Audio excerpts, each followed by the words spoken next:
শুভ সন্ধ্যা বন্ধুরা। আজ হলো 12 অক্টোবর রবিবার। আজকের সন্ধ্যার বিশেষ বিশেষ খবর হলো বুরখা পরা ভোটারদের জন্য ভোট কেন্দ্রে বিশেষ ব্যবস্থা নির্বাচন কমিশনের। নির্বাচন কমিশন এখন পর্দাশীল বা বুরখা পরিহিত মহিলা ভোটারদের জন্য বিশেষ ব্যবস্থা করার সিদ্ধান্ত নিয়েছে। কমিশন স্পষ্ট করে জানিয়েছে যে এই জাতীয় মহিলা ভোটারদের শনাক্তকরণ নিশ্চিত করার জন্য প্রতিটি ভোট কেন্দ্রে একজন মহিলা নির্বাচন কর্মী বা সহকারীর উপস্থিতি বাধ্যতামূলক হবে। ধর্মীয় ঐতিহ্য বা শালীনতার কারণে বুরখা পরিহিতা মহিলা নির্বাচন কর্মীরা তাদের ধর্মীয় রীতিনীতি এবং ঐতিহ্য সম্পূর্ণরূপে বজায় রেখে তাদের ভোটার হিসেবে চিহ্নিত করবেন। তারা যাতে তাদের ভোটাধিকার প্রয়োগ করতে পারে তা নিশ্চিত করবে। এই বিষয়ে নির্বাচন কমিশন একটি আনুষ্ঠানিক বিজ্ঞপ্তি জারি করে সিদ্ধান্ত সম্পর্কে অবহিত করেছে। কমিশন আরও স্পষ্ট করে জানিয়েছে যে যাদের নাম চূড়ান্ত ভোটার তালিকায় নিবন্ধিত এবং যাদের যোগ্য ভোটার হিসেবে বিবেচিত করা হয়েছে তাদের ভোটার আইডি কার্ড ছাড়াও 12টি বিকল্প পরিচয়পত্রের মাধ্যমে ভোট দিতে পারবেন। এই নিয়ম আসন্ন বিহার বিধানসভা নির্বাচন এবং দেশের 8টি বিধানসভা উপনির্বাচনে প্রযোজ্য হবে। এছাড়াও আসন্ন বিধানসভা নির্বাচনে বিহার মডেল বাস্তবায়িত হবে। সেখানে যোগ্য ভোটাররা তাদের ছবিযুক্ত ভোটার আইডি কার্ডের পাশাপাশি এই 12টি বিকল্প পরিচয়পত্র ব্যবহার করে ভোট দিতে পারবেন। কমিশন জানিয়েছে বিহার সহ এই 8টি বিধানসভা উপনির্বাচন কেন্দ্রের 100% ভোটারের একটি ইলেক্টর ফটো পরিচয়পত্র রয়েছে। তা সত্ত্বেও যদি কোনো যোগ্য ভোটার ভোট কেন্দ্রে তাদের এপিক কার্ড না আনেন তাহলে তারা তালিকাভুক্ত 12টি বিকল্প পরিচয়পত্রের যে কোনো একটি ব্যবহার করে ভোট দিতে পারবেন। সরকারি শিক্ষক হয়েও জেলা কংগ্রেসের সম্পাদক নীতি লঙ্ঘনের অভিযোগে তীব্র প্রতিক্রিয়া।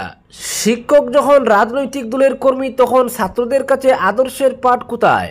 প্রশ্ন তুলল আসাম জাতীয়তাবাদী যুব ছাত্র পরিষদ। শিক্ষক সমাজ গঠনের কারিগর, তার নীতি নৈতিকতা ও আচরণই নির্ধারণ করে সমাজের ভবিষ্যৎ প্রজন্মের চরিত্র ও মূল্যবোধ। কিন্তু যখন সেই শিক্ষকই সরকারি নীতি ভঙ্গ করে রাজনীতির মঞ্চে সক্রিয় হন তখন প্রশ্ন জাগে ছাত্রছাত্রীরা কাদের অনুসরণ করবে। এমনই এক চাঞ্চল্যকর অভিযোগে সরগরম হাইলাকান্দি জেলার শিক্ষা মহল।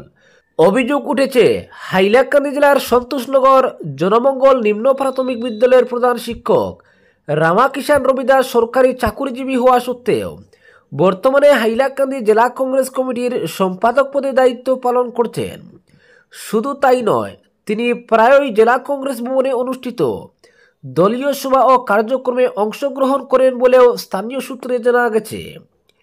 এই ঘটনায় ক্ষোভ প্রকাশ করেছে আসাম জাতীয়তাবাদী যুব ছাত্র পরিষদ। সংগঠনের তরফে এক বিবৃতিতে জানানো হয়েছে একজন সরকারি কর্মচারীর রাজনীতিতে সক্রিয় থাকা বেআইনি। শিক্ষকতার নামে গুরুদায়িত্ব পদে থেকে কোনো রাজনৈতিক দলের সাংগঠনিক পদে থাকা সরকারি নীতি ও প্রশাসনিক শৃঙ্খলার পরিপন্থী। সংগঠনটির অভিযোগ হাইলাকান্দি শিক্ষা বিভাগের আধিকারিক মনোজ কৈরি দায়িত্ব গ্রহণের পর থেকেই শিক্ষা বিভাগে অরাজকতা ও শৃঙ্খলা ভঙ্গের পরিবেশ সৃষ্টি হয়েছে। বিদ্যালয় ও শিক্ষকদের বিরুদ্ধে অভিযোগ দিলেও কোনো পদক্ষেপ নেওয়া হয় না। এর ফলে অনেক শিক্ষকই সরকারি দায়িত্ব পালনের পাশাপাশি রাজনৈতিক কর্মকাণ্ডে যুক্ত হচ্ছেন বলে অভিযোগ তুলেছে সংগঠনটি।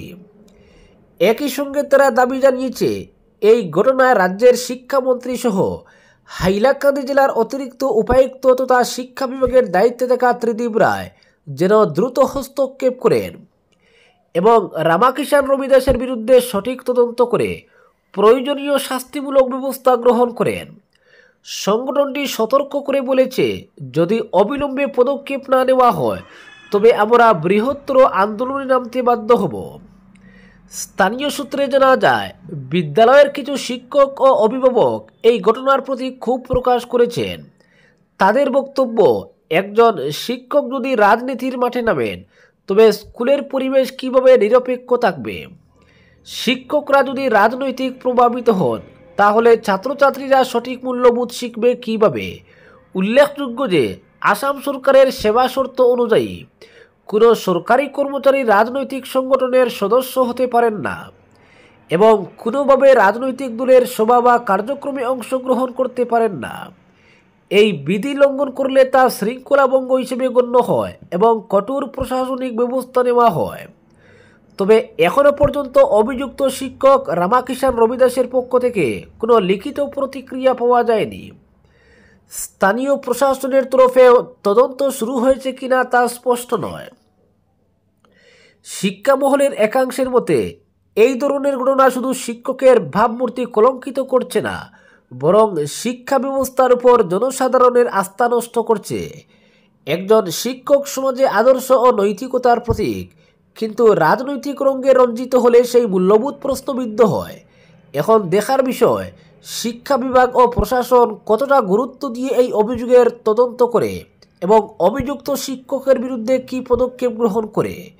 শিক্ষক যদি রাজনীতির চৌহদ্দিতে জড়িয়ে পড়েন, তবে শিক্ষাঙ্গনের পবিত্রতা কীভাবে রক্ষা পাবে, সেই প্রশ্নই আজ উঠে এসেছে হাইলাকান্দির মানুষজনের মুখে।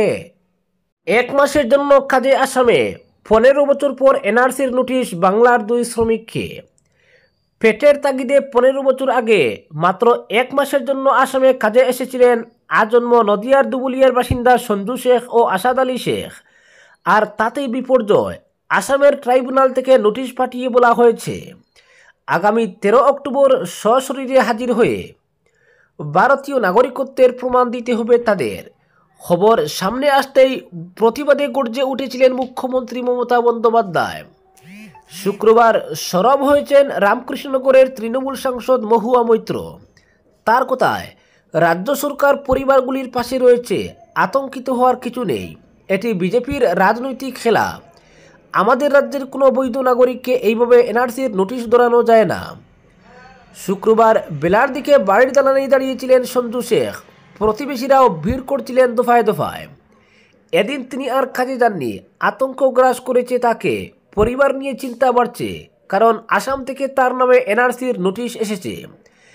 আসাম ট্রাইব্যুনাল থেকে নোটিশ দিয়ে জানানো হয়েছে তাকে দেশের নাগরিকত্বের প্রমাণ দিতে হবে।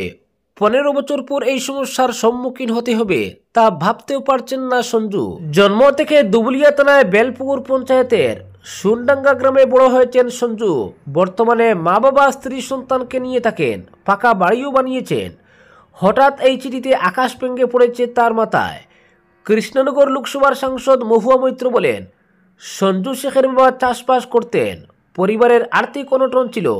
সঞ্জু সুনডাঙ্গার মাঝেরপাড়া এলাকায় স্থানীয় এক স্কুলে পড়াশোনা করতেন, কিন্তু অভাবের কারণে 8ম শ্রেণী পর্যন্ত পড়েই কাজে লেগে যান। মার্বেলের কাজ করতে থাকেন। এরই মধ্যে এক ঠিকাদার মারফত আসামের গুয়াহাটিতে মার্বেলের কাজ করার জন্য ডাক পেয়েছিলেন। সেই মতো সোনাডাঙ্গা এলাকারই 7 জন মিলে আসামের গুয়াহাটি যান। সকলেই সঞ্জুর পরিচিত। তাদের মধ্যে আসাদ আলী শেখের নামেও এনআরসির নোটিশ এসেছে, এমনটাই জানিয়েছেন সঞ্জু। তিনি জানিয়েছেন, আসামে কর্মরত অবস্থায় তাদের কাছ থেকে পরিচয়পত্র নিতে কিছু লোক এসেছিল। পরিযায়ী শ্রমিক হিসেবে নিজেদের পরিচয় দিয়েছিলেন তারা। সেখানে 1 মাস কাজ করার পর বাড়ি ফিরে আসেন। তারপর আর আসাম যাননি সঞ্জু শেখরা। হঠাৎ গত 3 অক্টোবর তার নামে একটি চিঠি আসে। চিঠি খুলতেই দেখেন অসমীয়া ভাষায় কিছু লেখা রয়েছে। জানা যায় সেটা এনআরসির চিঠি। আগামীকাল 13 তারিখ পরিচয়পত্র জমা দেওয়ার নির্দেশ দেওয়া হয়েছে তাকে। আজকের বিশেষ সংবাদ এখানেই সমাপ্ত।